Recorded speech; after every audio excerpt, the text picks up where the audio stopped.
بسم اللہ الرحمن الرحیم۔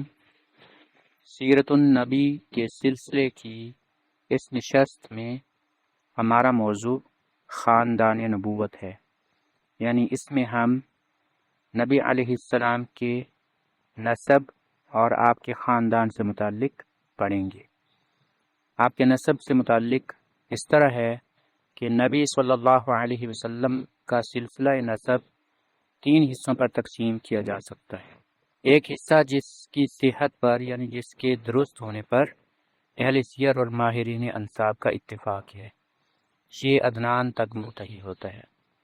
دوسرا حصہ جس میں اہل سیر کا اختلاف ہے، اس میں کسی نے توقف کیا ہے اور کوئی اس کا قائل ہے، یہ عدنان سے حضرت ابراہیم علیہ السلام تک منتہی ہوتا ہے۔ تیسرا حصہ جس میں کچھ غلطیاں ممکن ہیں، یہ حضرت ابراہیم علیہ السلام سے اوپر حضرت آدم علیہ السلام تک جاتا ہے۔ ہم یہاں تینوں حصوں سے متعلق پڑھیں گے۔ پہلا حصہ حضرت محمد صلی اللہ علیہ وسلم بن عبداللہ بن عبد المطلب بن ہاشم بن عبد مناف بن قصی بن کلاب بن مرہ بن کعب بن لؤی بن غالب بن فہر بن مالک بن نضر بن کنانہ بن خزیمہ بن مدرکہ بن الیاس بن مزر بن نزار بن معد بن عدنان۔ اب یہاں تک کا جو سلسلہ نسب نبی کریم صلی اللہ علیہ وسلم کا ہے، یہ روایات سے ثابت ہے اور یہ درست ہے اور یہ متفقہ ہے۔ اس سے آگے چلنے سے پہلے میں اسی حصے کے بارے میں مزید بتا دوں کہ عبد المطلب ہی کا نام شیبہ ہے، ہاشم کا نام عمر ہے، عبد مناف کا نام مغیرہ ہے، قصی کا نام زید ہے اور فہر کا لقب قریش ہے اور انہی کی طرف قبیلہ قریش منسوب ہے۔ نضر ہی کا نام قیس ہے اور مدرکہ کا نام عامر ہے۔ اب ہم نسب کے دوسرے حصے کی طرف چلتے ہیں جو کہ عدنان سے اوپر حضرت ابراہیم علیہ السلام تک جاتا ہے۔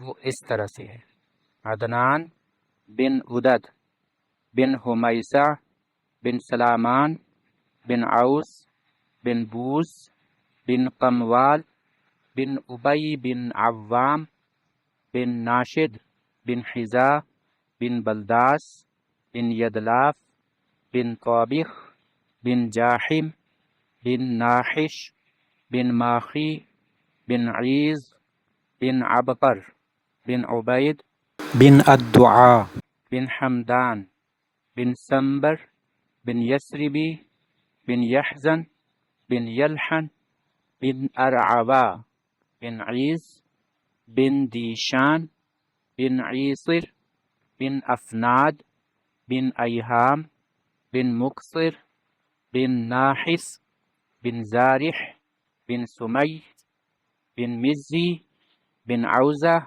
بن عرام بن قیدار بن اسماعیل بن ابراہیم۔ اور اب ہم سلسلہ نسب نبی کے تیسرے حصے کی طرف چلتے ہیں۔ سیدنا ابراہیم بن تارح بن ناحور بن سارو بن راعو بن فالو بن عابر بن شالخ بن ارفخشد بن سام بن نوح بن لامک بن متوشلخ بن اخنوع بن یرد بن مہلائیل بن قینان بن انوش بن شیس بن حضرت آدم علیہ السلام۔